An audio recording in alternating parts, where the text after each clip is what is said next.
They expected punishment. When Germany surrendered in May 1945, the nurses who had served in its military hospitals braced for what they believed was coming: humiliation, imprisonment, or worse.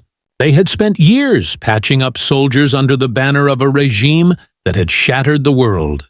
They had treated men in black SS uniforms, whispered orders from officers they feared, and watched the wounded curse and cry for a Führer who no longer existed.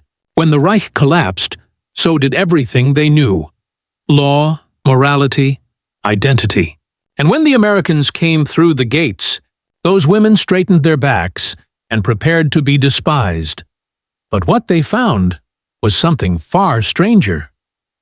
The U.S. guards did not spit, did not strike, did not strip them of dignity. They spoke softly. They held doors. They said, "Ma'am." They said, "Thank you." They saluted doctors who had once trembled under Nazi commands. The German nurses, exhausted, starving, and hollowed by years of propaganda, were stunned to find themselves treated not as enemies, but as people. In a world that had forgotten kindness, respect itself felt like a foreign weapon. And in that moment, something inside them began to shift. Not loyalty, not forgiveness, but understanding. That strength could exist without cruelty. That authority could coexist with decency. That mercy, in the end, might be more disarming than hate. If stories like this move you, stories where war's aftermath reveals not just destruction, but rediscovery, then stay with us. Like, share, and subscribe, not for numbers, but for remembrance, because the echoes of these moments remind us that history's truest revolutions aren't fought with guns. They're fought with grace. The war was over, but no one had told the hospitals. In May of 1945, the world outside was collapsing in noise, cheering, gunfire, and the dull roar of surrender. But inside the wards, there was only the hum of flies and the low, rhythmic moan of the dying. The nurses of the Wehrmacht Medical Corps had not slept in days. They moved like shadows between the cots, wrapping bandages that had already been used twice, wiping blood from faces they would never see again. The uniforms on the beds were meaningless now: gray, black, field green, the distinctions of death. Anna Keller was 26 and had not heard her own voice in hours. She worked by the light of a broken window, her hands stained with iodine and dust, the air heavy with the stench of rot and antiseptic. When the last morphine vial emptied, she didn't tell the men. She just kept working, whispering comfort into their delirium. Words she no longer believed in. Outside, the Reich was finished. Inside, its ghosts refused to die quietly. News of the surrender had reached the hospital 2 days before the Americans arrived. It came not as an announcement but as a rumor carried by a retreating officer, his uniform torn, his medals stripped. "It's done," he had said, staring into nothing. "Berlin has fallen. The Führer is dead." Then he had handed his pistol to one of the nurses and walked out into the fog. No one saw him again. The nurses had waited for the sound of retribution, for boots and shouts and vengeance. But what came first was silence, a silence too vast to bear. The front had vanished, the command chain dissolved, and the women were left alone with their wounded. Some whispered prayers. Others tore insignias from their coats. A few, out of habit or madness, still saluted empty doorways. The hospital itself, an old convent turned into a field station, seemed to sink deeper into its own sorrow. Anna remembered how the war had begun. She had been 19, a trainee nurse in Munich, when she was told she would be serving for the fatherland. The speeches had been full of glory then, about duty, discipline, purity. She believed them. They all did. She remembered the banners, the songs, the parades of soldiers who looked so young they could have been her classmates. But 6 years later, those same boys lay before her, broken and gray, their eyes clouded with disbelief that death could come for the master race, too. Every night, she thought about running. There were stories of what the Soviets did to nurses they captured. Stories too terrible to repeat. But they said the Americans were different, civilized, decent. Still, fear ruled everything. What if those were lies too? On the morning of May 9th, the first American convoy was sighted on the road to the town. Dust rose behind their jeeps like smoke. The nurses gathered at the windows, watching silently as the columns approached. Olive-drab uniforms, white stars painted on the sides of trucks, helmets glinting in the pale sunlight. To Anna, it looked like another army of ghosts, different flags, same hunger. The hospital matron, Sister Ingrid, stood at the entrance in her gray uniform, a cross dangling from her neck. She was a woman who had served through 2 wars and had the face of someone who no longer believed in salvation. "We will meet them with dignity," she said quietly. "Whatever they do, we will not beg," the nurses nodded. But inside, every heartbeat screamed. When the first American soldiers entered the courtyard, they came without shouting. No firing, no looting, no violence. They were young, younger than many of the patients inside. Their faces were drawn and hollow, their boots caked in mud from miles of war. They looked around at the ruined building, the tattered Red Cross flag hanging limp over the door, and said nothing. One of them stepped forward, a tall man with a medic's armband. His rifle hung loose at his side. He raised his hand slightly, a gesture of calm. "We're not here to hurt you," he said in broken German. "Hospital?" Sister Ingrid nodded once. The man exhaled and motioned to his comrades. They followed quietly, carrying crates instead of weapons, food, bandages, tins of coffee.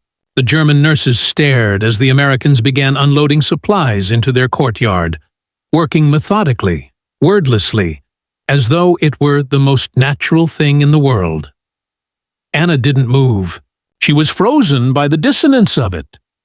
The enemy bringing food, the conqueror offering help. Her entire life had prepared her to fear this moment. Now it had arrived, and it felt unreal.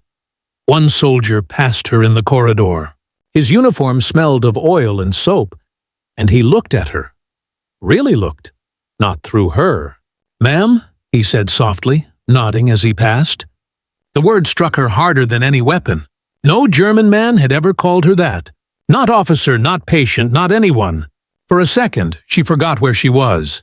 She almost replied, but her throat closed. That night, the hospital was quiet. The Americans had left guards at the gate and doctors among the wounded. They promised to return with more supplies. Some of the nurses wept, not from fear, but from confusion. For years, they had been told that mercy belonged only to the strong. Now, mercy had arrived in the hands of strangers who did not speak their language. In the small hours before dawn, Anna sat by a window, staring at the courtyard where the crates lay stacked like monuments. Somewhere, an American radio played faint jazz, soft, foreign, and impossibly alive. She pressed her hand to the glass and felt the chill of it seep into her bones. For the first time in years, she realized the war had truly ended. Not when the Reich fell, not when the guns went silent, but when a man in the uniform of the enemy had looked her in the eye and said, "Ma'am," it was such a small word, and yet it had undone everything she thought she understood about power. The Americans came back the next morning, not as soldiers of conquest, but as caretakers.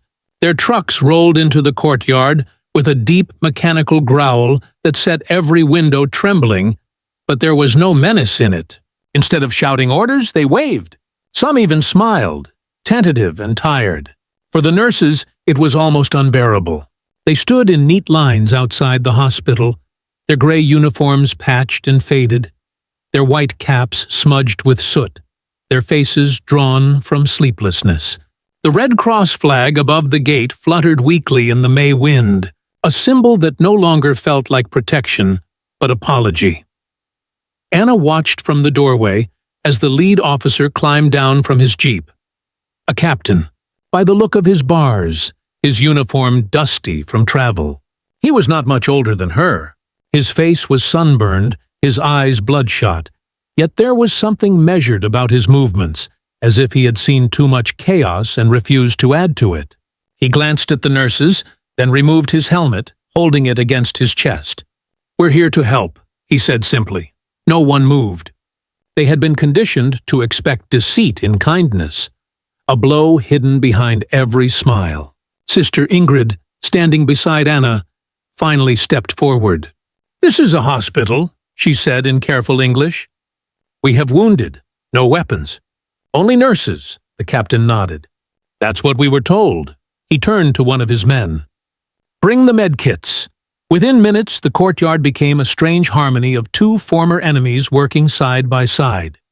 American medics and German nurses carried stretchers together, compared notes, exchanged glances of mutual exhaustion. The Americans opened their crates, revealing things that to the Germans looked almost miraculous. Fresh bandages, morphine, powdered milk, tins of fruit. A smell of coffee filled the air.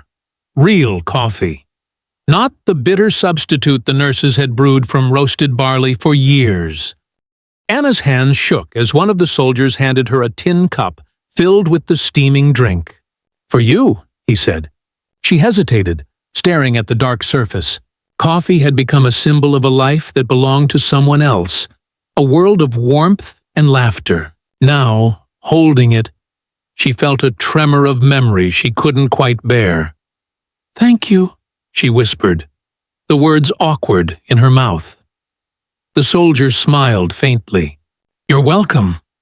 She watched him walk away and realized, with quiet horror, that she wanted to cry, not for pity, but for the unbearable gentleness of it. Inside the wards, the Americans worked without pause. They helped move the wounded into cleaner rooms, replaced filthy linens, and even shared rations with patients who had not eaten properly in weeks. Some of the German soldiers on the beds looked up in disbelief as the men they had once been ordered to kill bandaged their wounds. One murmured, "Why?" in a hoarse voice. The American medic shrugged. "Because you're hurt." In that simple answer, something sacred broke loose in the silence. By evening, the hospital had changed. The smell of rot had begun to fade beneath the scent of antiseptic and boiled coffee. The Americans brought music, a portable radio that crackled with unfamiliar songs, voices from another universe.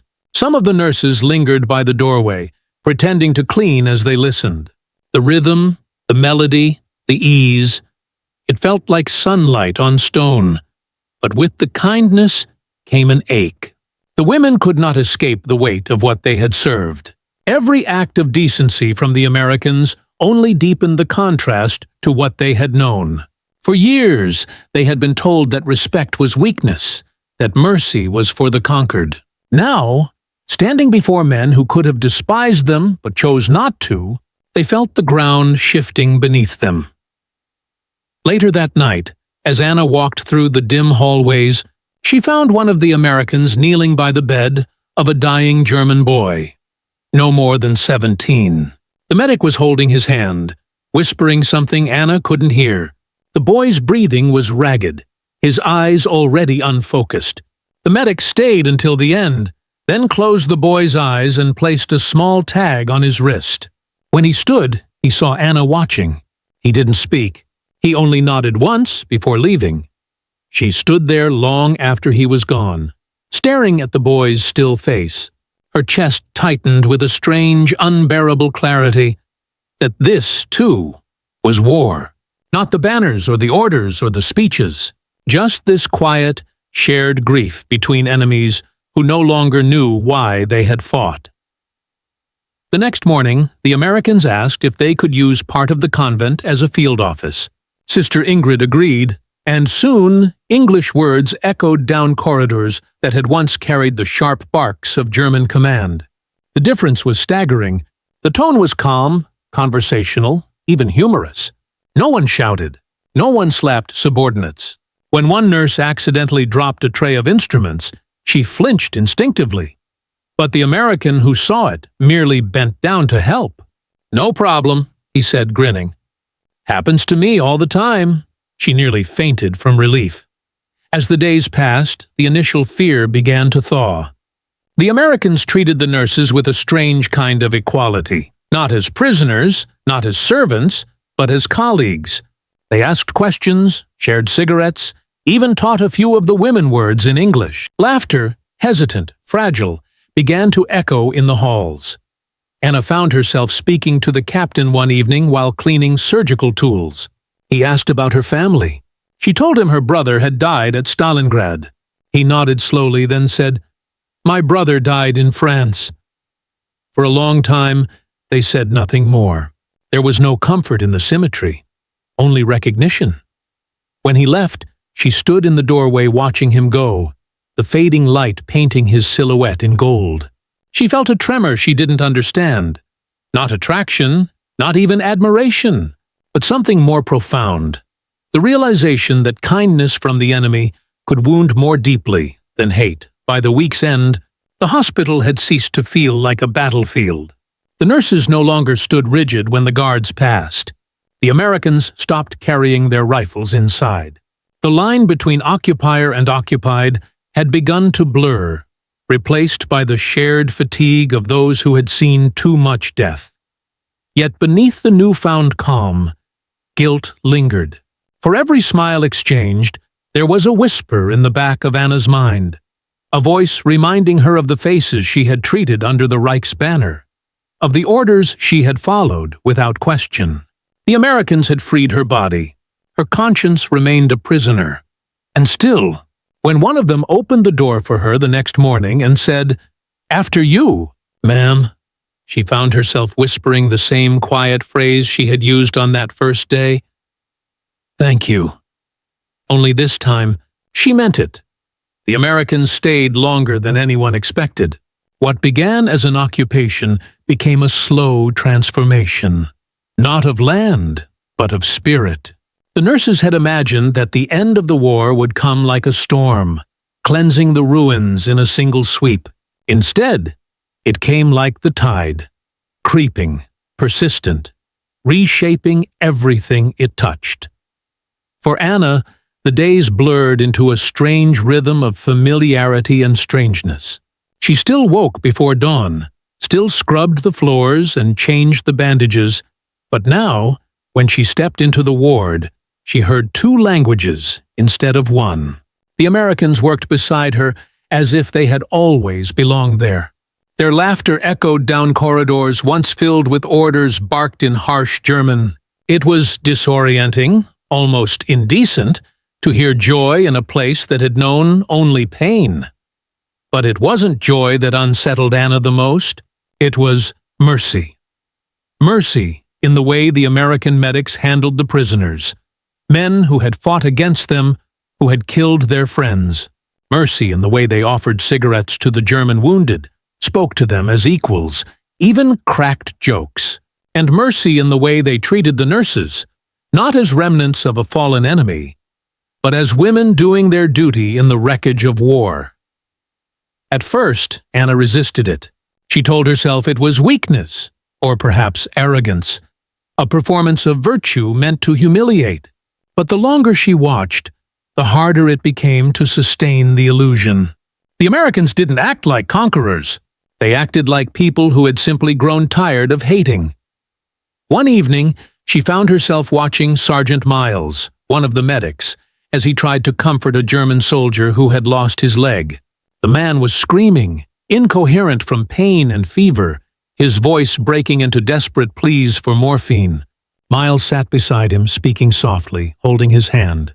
"It's okay," he kept saying, even though they didn't share a language. "It's okay." The German gradually quieted, his breathing slowing, the wild fear fading from his eyes.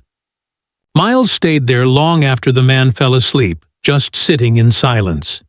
Anna wanted to understand what drove him. Was it pity, duty, or something deeper? Something she no longer knew how to name? Later, When she asked him why he'd stayed, he looked at her curiously. "What else could I do?" The question struck her harder than any accusation. What else could I do? It was such a simple phrase, yet it carried a truth she had spent years avoiding. There had always been another choice. Even in war, even under orders, she had told herself she had none, that survival required obedience. But now, looking at this man from across an ocean, she realized that mercy was also a kind of courage, and she had never been brave. The nurses began to change, subtly at first. Their posture softened. Their voices, once sharp with discipline, grew quieter. They began to speak to the wounded differently, not as superiors to subordinates, but as caretakers to the suffering. Even the way they addressed the Americans evolved. Where once they stood stiffly, avoiding eye contact, they now exchanged small nods, hesitant smiles, words that carried no command or fear. Sister Ingrid noticed it too. One morning, as Anna folded fresh linens, the older woman said quietly, "They are teaching us something." Anna looked up. "Who?" "The Americans," Ingrid replied. "They fight differently. They win differently." She paused, her wrinkled hands smoothing the fabric as though it were a prayer. "I used to think discipline was strength, that the Reich's order made us unbreakable, but perhaps real strength is knowing when not to command." That evening, Anna couldn't sleep. She sat by her window, watching the camp outside. The Americans were laughing around a fire, playing cards, passing bottles between them. Their laughter carried across the courtyard, warm, unguarded. She wondered what it would feel like to laugh that way again, without guilt or fear. Suddenly, a knock at the door startled her. It was Sergeant Miles, holding a folded blanket. "Thought you might need an extra," he said. She hesitated, then took it. "Thank you," he smiled. "You say that a lot." "Because I mean it," she replied softly. He looked at her for a long moment before nodding. "Good," he said, and left. That night, Anna dreamed of her brother, the one who had died at Stalingrad. She saw him as he'd been before the war, laughing at their kitchen table, flour on his hands from helping their mother bake bread. In the dream, he said nothing. He just looked at her, a look that seemed to ask for forgiveness she couldn't give. When she woke, tears stained her pillow. The Americans had gone, but their presence lingered like an echo. The hospital, once a place of fever and death, had become a center for the displaced. Mothers with children, old men limping on canes, even Soviet prisoners who had nowhere else to go, all passed through its doors. The nurses treated them all. Gone were the days of hierarchy, of uniforms, of salutes. What replaced them was something humbler and infinitely harder to rebuild. Respect. Anna often thought of Sergeant Miles. She wondered if he remembered her, or if the faces of ruined Europe had blurred together in his memory. Perhaps he was home by now, working in a small town somewhere in Pennsylvania or Ohio, helping his neighbors fix tractors or delivering babies as a local doctor.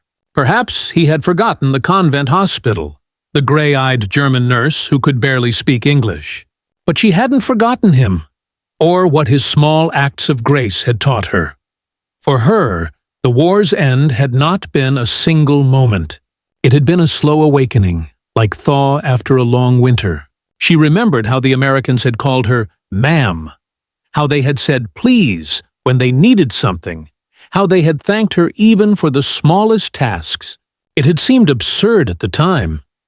Absurd that politeness could exist amid starvation. Absurd that decency could survive the ruins. Yet those words had outlasted every banner, every speech, every bullet. Sometimes, in the quiet hours of dawn, she still heard them in her mind. "Thank you, ma'am. Please, it's okay." Those words had become her prayer. She tried to teach the new nurses that same language. Not English, but kindness. The war ended, she told them, when people began speaking gently again. Some understood. Others laughed it off. They wanted to forget. But Anna could not forget. Forgetting felt like betrayal. The years rolled forward. The old convent hospital was eventually rebuilt, its walls repainted, its windows repaired. The cross above the entrance gleamed again in the sunlight. Children played in the courtyard where soldiers had once lain dying.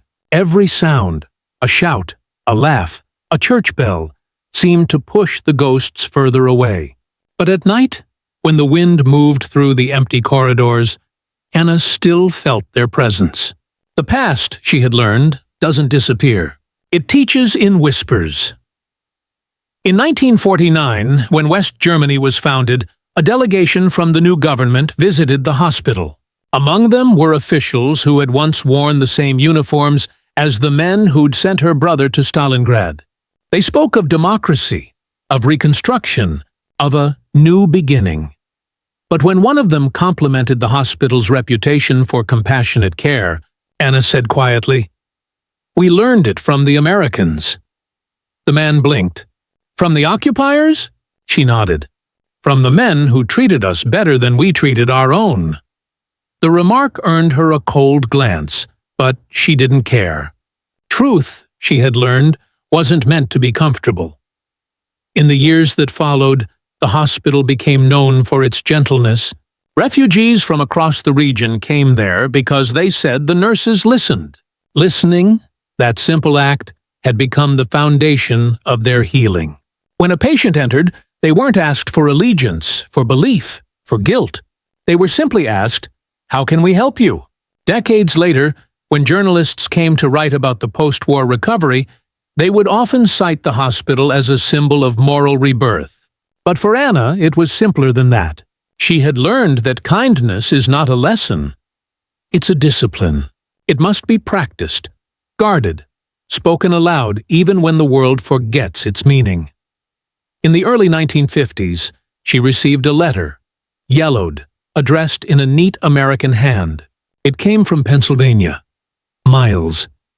He wrote that he had returned home, married, had 2 daughters. He had gone back to medicine, though the war, he said, never really left the room. He thanked her for her work, for her patience with a bunch of loud, homesick boys trying to do good in the ruins. At the end of the letter, he wrote one line that she never forgot.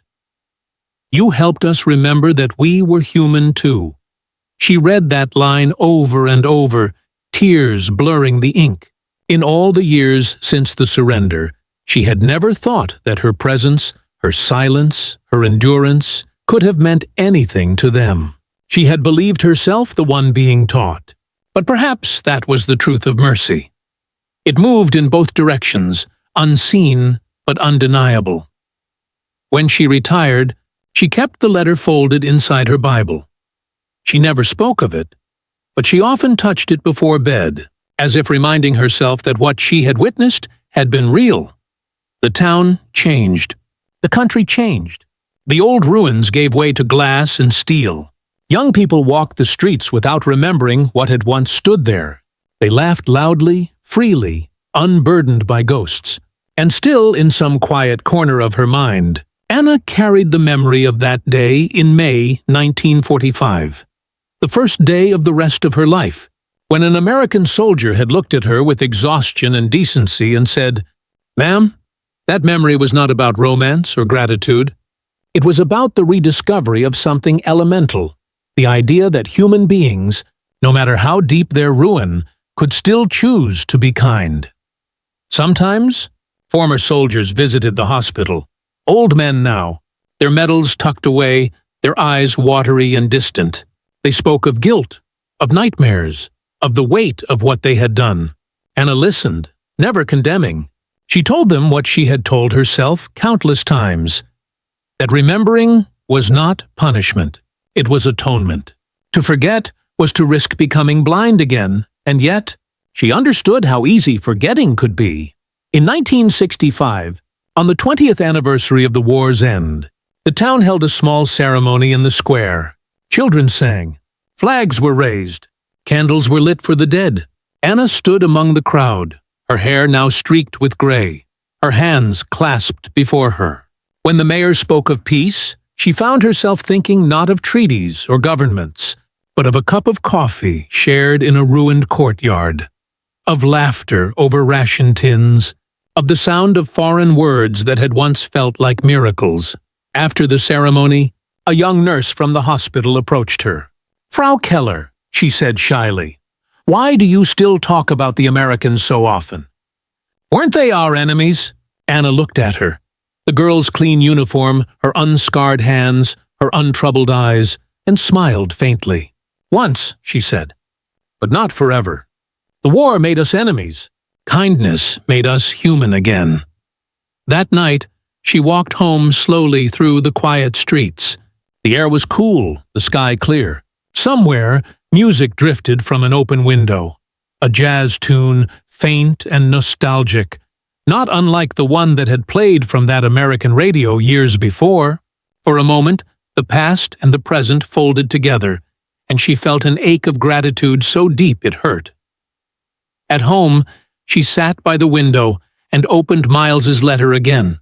The ink had faded, the paper fragile, but the words still carried warmth. She traced them with her fingers, whispering aloud the last line as though it were a prayer. "You helped us remember that we were human too." Outside, the town clock struck 9. The same bells that had once tolled for surrender now rang for evening peace. The same streets that had once been filled with soldiers now carried children on bicycles. The same walls that had once echoed with orders now held laughter. She closed the letter and looked out into the night. In her reflection on the glass, she saw not the nurse she had been, nor the survivor she had become, but something quieter, a keeper of memory, a custodian of decency. The world, she knew, would forget again. New wars would come, new uniforms, new flags, but somewhere, in every generation, there would be another moment like hers. A moment when one person looks at another, across the wreckage of belief and blood, and chooses to say, "Please," or "Thank you," or "Ma'am," and in that instant, however small, civilization begins again. Anna smiled to herself, the candlelight flickering across her face. The war had taken everything, her brother, her youth, her illusions.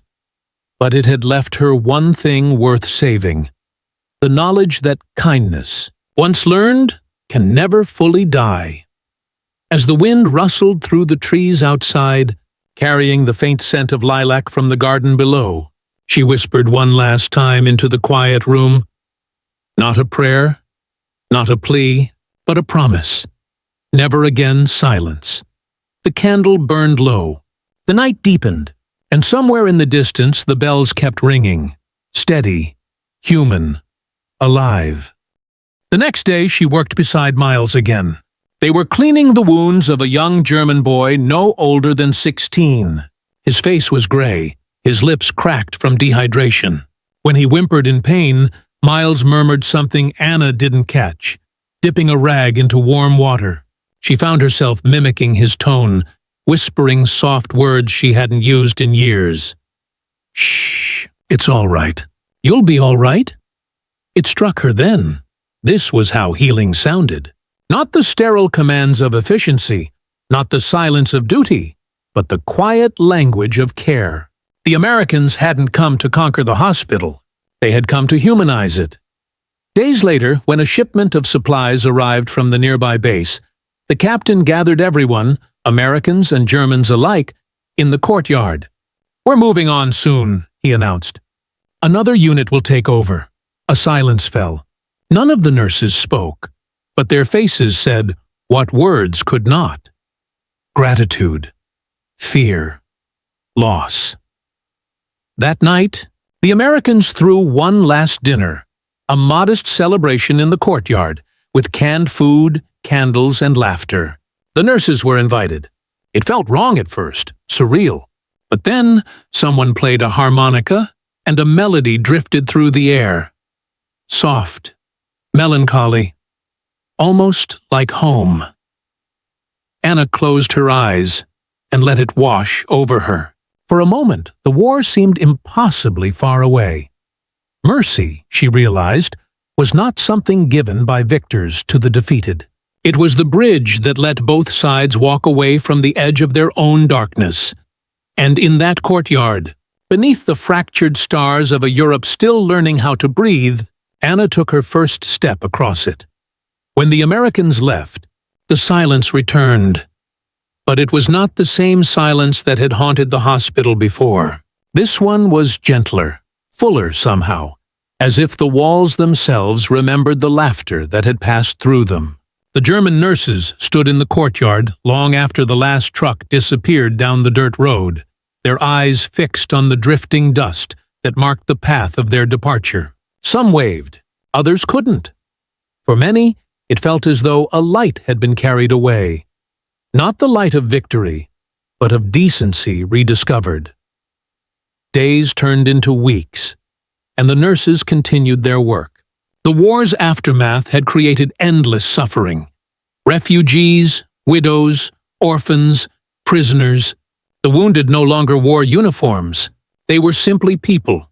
Civilians burned by air raids, children starved by blockade, the hollow-eyed remnants of the Reich's army returning home in silence.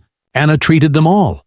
Her hands had grown calloused, her back stiff, but her heart, that was what had changed most. Sometimes she would hear echoes of English in her memory, the easy rhythm of please, the warmth of thank you, the human weight of it's okay. They had been words, simple ones, but they had cut deeper than bullets. She found herself using their tone when speaking to patients, softening her voice, explaining before commanding. It unsettled some of the older nurses, who were used to the barked orders of the military years. "You sound like them," one muttered once. "I hope so," Anna had replied. Ingrid, the matron, watched the change quietly. She had lost 3 brothers to the war, and carried the calm sorrow of someone who had stopped expecting goodness from the world. One evening, as they folded sheets together, she said, "The Americans showed us something strange. I think they don't even realize it." Anna looked up. "What do you mean?" "That strength can be quiet," Ingrid said. "That respect is not a weakness. We were taught to fear kindness, to see it as a crack in the armor. But it was never a crack. It was the foundation." Anna said nothing, but the words lodged deep within her. The hospital became a reflection of this slow revelation. The nurses began treating everyone, even the prisoners of war, with a civility that once would have seemed unthinkable. They cleaned their bandages carefully, offered them water without contempt. At first, the German soldiers didn't know how to react. They avoided eye contact, murmured stiff thanks. But over time, even they softened. A few began to smile. It was a strange reversal. Mercy flowing backward through the ruins of ideology, reclaiming what the Reich had stripped away. The discipline that once held them rigid now felt like a shell cracking apart. Beneath it was something raw, frighteningly tender. Humanity. One afternoon, Anna stood outside near the convent wall, watching the townspeople rebuild the main road. The air was full of dust and the metallic ring of hammers. Children played in the debris, laughing, chasing each other with sticks. For a fleeting moment, it looked like any other summer before the war, until her gaze fell upon the scars of shrapnel still etched into the walls, the reminders that the past was never truly gone. A man passing by nodded politely. "Guten Tag." She nodded back, and then realized, with a start, that he was a former soldier she had treated months ago, a man who had once worn an SS insignia. He smiled shyly, thanked her for saving his arm, and went on his way. It was such a small moment, mundane almost, yet it struck her with quiet force. The world had not only been rebuilt around her, it was rebuilding within her. That night, as she lit a candle in the hospital chapel, Anna thought of Sergeant Miles. She imagined him somewhere across the ocean, back home, perhaps telling no one of the nurses in the ruined German convent. To him, the kindness he'd shown might have been routine. Duty performed, humanity preserved. But to her it had been revelation. He had become a mirror, reflecting a world she had forgotten existed. A world where gentleness did not demand permission. The mirror image was painful to hold. For every act of compassion she remembered. She also remembered her silence. The times she had obeyed orders she knew were wrong.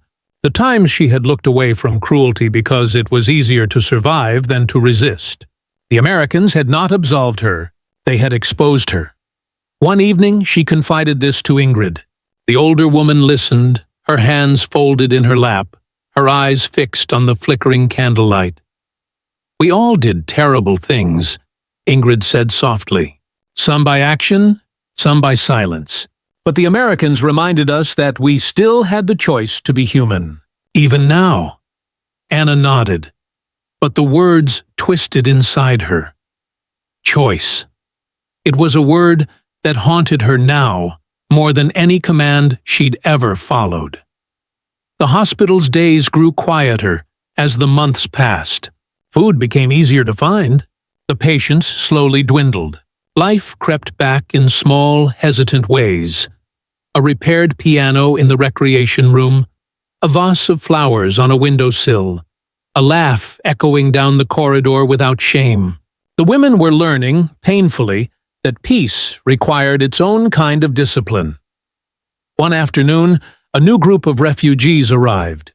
Families from the East, displaced by the Soviet advance. Among them were wounded civilians and frightened children.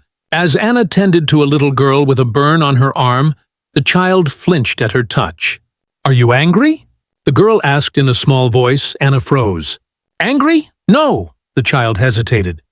"Mama said nurses shout." Anna smiled faintly, her throat tightening. "Not anymore." That night she stood by the open window, listening to the wind move through the empty courtyard. Somewhere in the distance, a church bell rang.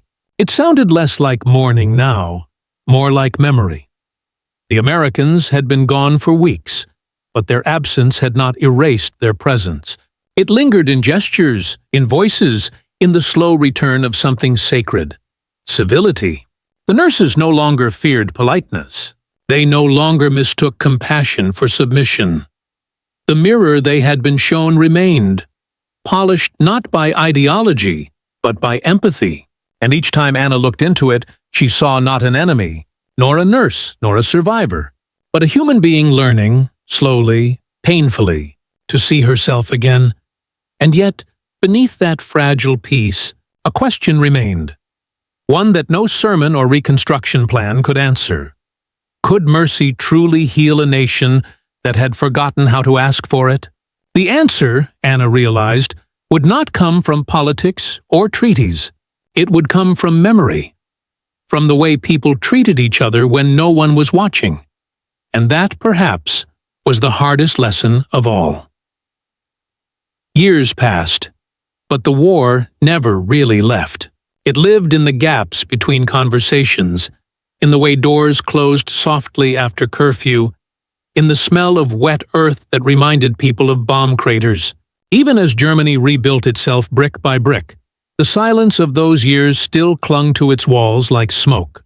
For Anna and the other nurses, that silence carried both guilt and grace, the memory of a moment when the world, against all expectation, had been kind.